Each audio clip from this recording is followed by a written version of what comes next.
All right, here are a couple of limits at infinity, problems to get you going. I feel like just the rational functions part of this is a little bit challenging.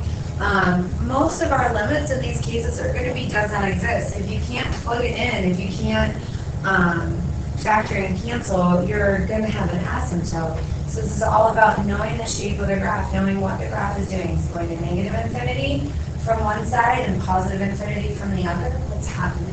So here, I'm going to go ahead and factor my denominator.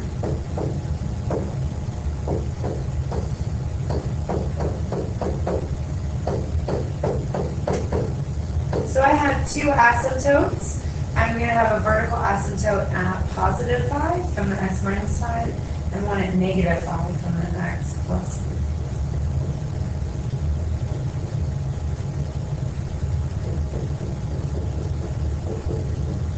I also am going to have a 0 at x equals 0. So that makes this awfully nice.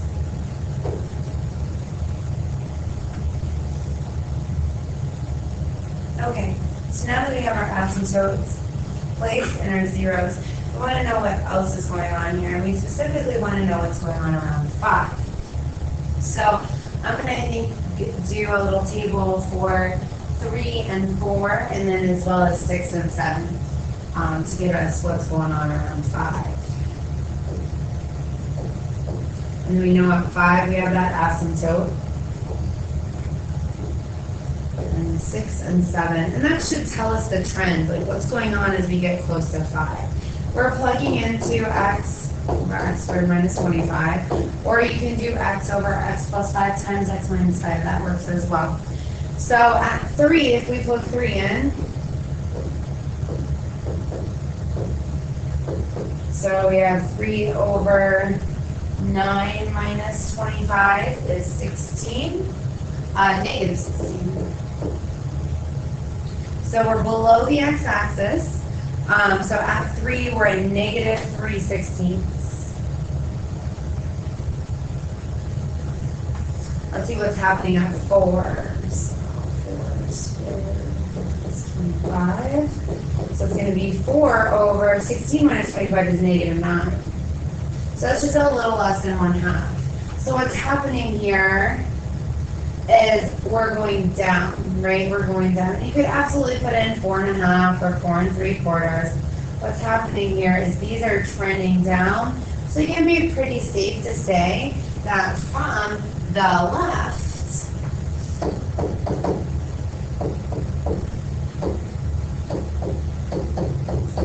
we're going to negative infinity. All right, let's see what's happening from the right. We're going to do the same work. We're going to put 6 in.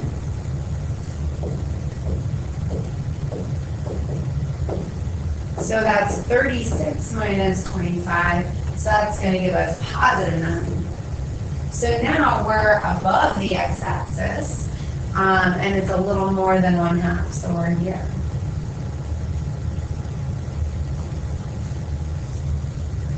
And 7 squared minus 25, so that's 49 minus 25, and the denominator is 24. So that's really evening out. So that's decreasing. So what this is doing as it comes to our asymptote is going to positive infinity. We're really just looking for a little indication of direction there.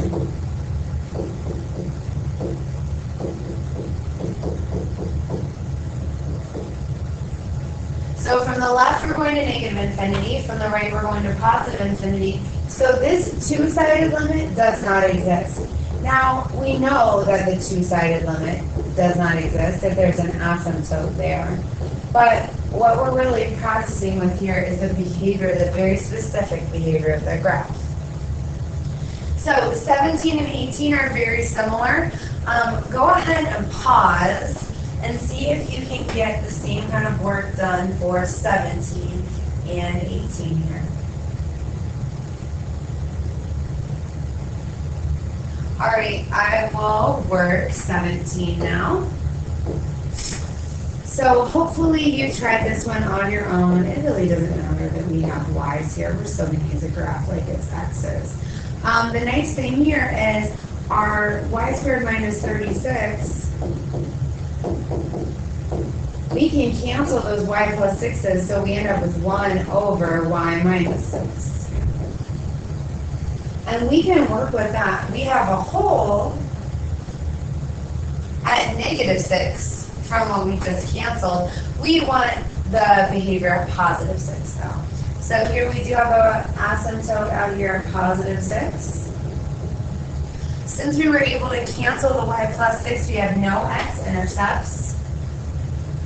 And now we're going to do the same work that we did on the last problem. We can just do it with 1 over.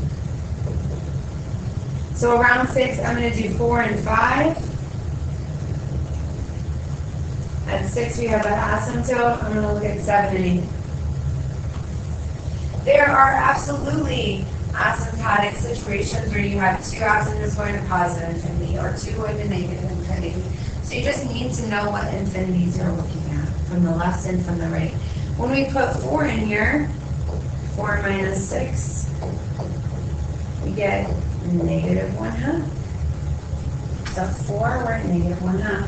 So I'm just wondering here if we're going up from here or down from here. We don't have any x-intercepts, so hopefully we're going down. 1 over 5 minus 6. 1 over negative 1. Oh, that's a nice point. So our trend there is definitely down. So the limit as we approach 6 from the left is negative infinity. And now let's do from the right. So we're going to put in 7.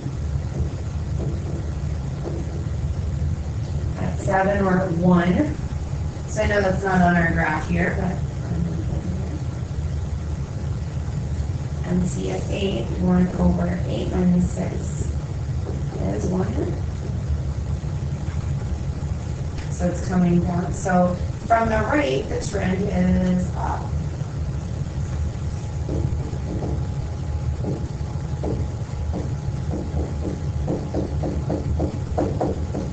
So this big limit does not exist because of the asymptote, because of the infinities. All right, hopefully that's enough. Go ahead and try 18, 19, 20, and 21. Work those tables. Be careful with your math. Let me know if you have questions in class.